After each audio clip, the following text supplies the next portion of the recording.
All right, man, we're going to do a little bit on Lakers OKC for that game 4, and then we will have a good amount on Cavs Pistons. If this game was a blowout, I'd have nothing to say about it, but the Lakers made it competitive. With a crazy little run there of Rui 4-point play and Marcus 3-point play, both against Chet, where you're like, wait a minute, are the Lakers about to force a game 5? You just saw a few plays late that just are just signature things with OKC, right? Ihart's passing ability off of SGA doubles to find Chet for 2 different plays there, the lob, and then the one where he finished under the basket versus LeBron and Reeves, where his pivot foot was fighting for dear life. Anyway, he dunks through LeBron and Reeves, and then, the entire OKC defense gets back to contest Reeves and Jackson Hayes on something. LeBron misses the floater against Ihart and Caruso. Yeah, Rui wasn't in for that one play. Austin did shoot it the second he got the ball, though.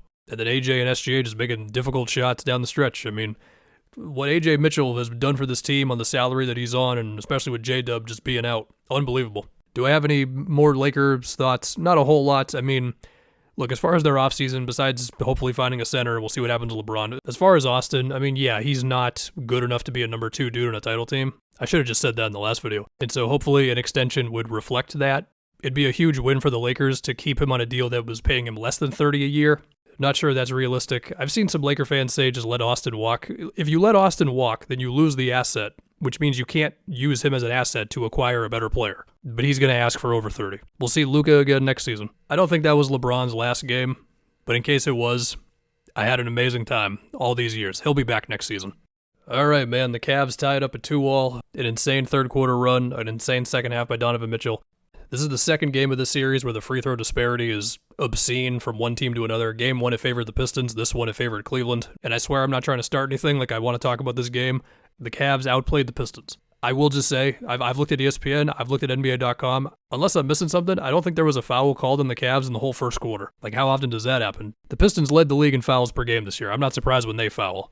Anyway, I'm moving on from ref talk. No, I'm not saying it's rigged. I'm never saying that. I believe the Cavs got 1 free throw in the 24-0 run. We got to start with Jalen Duren, who had 8 points in this one, and it feels like in this series right now, unless Duren has the most clean look you can possibly create for him, he's just not scoring. Although, as I say that, he did have the play in the fourth where he just wasn't awake. I mean, in the first couple of minutes in this one, besides dribbling it off of his foot, he had a play where he screened for Cade, and he had a window. Now, Cade might have been like a quarter of a second late on the pass, but still, he had a window. Mobley rotates over. It's just him and Mobley, nobody else. He got blocked by Mobley, and he pump faked twice before getting blocked. I mean, we could talk about some Karis LeVert first half runs and whatever, but the third quarter was really the story of this thing, where before the avalanche, it felt like on one end, the Cavs just being really dialed in on helping off of Asar messed up the Pistons offense pretty bad. Like, Asar got swallowed up under the rim by Mobley and Allen.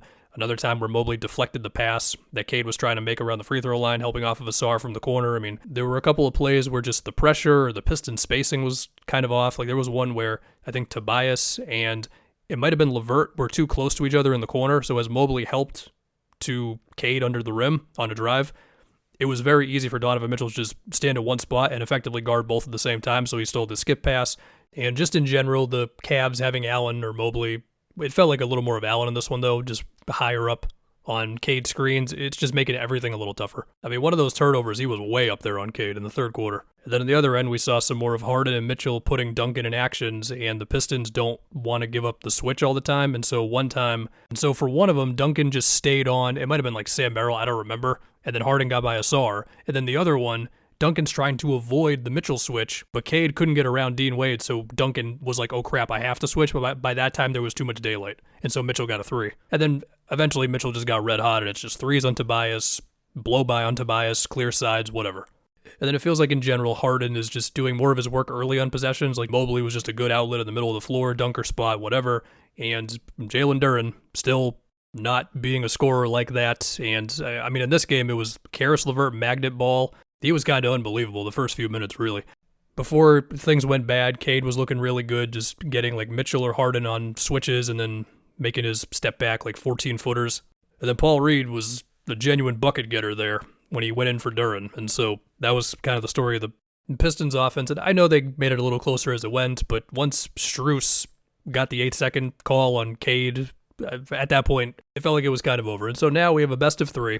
Where, I mean, everything that we've seen up to this point, you just wonder what's going to continue and what's going to shift, right? Whether it's, I mean, Tobias was a little worse in this one, even if he still had his moments here and there of making his short jumpers. But I remember one where he was looking like he was really confident with himself, and he took this super deep one over Mobley where it's like, I know you've been cooking, but even that one is too difficult for you right now. For Harden and Mitchell, like, does it really just go into complete tunnel vision of we're just going to Duncan and Tobias and that's that?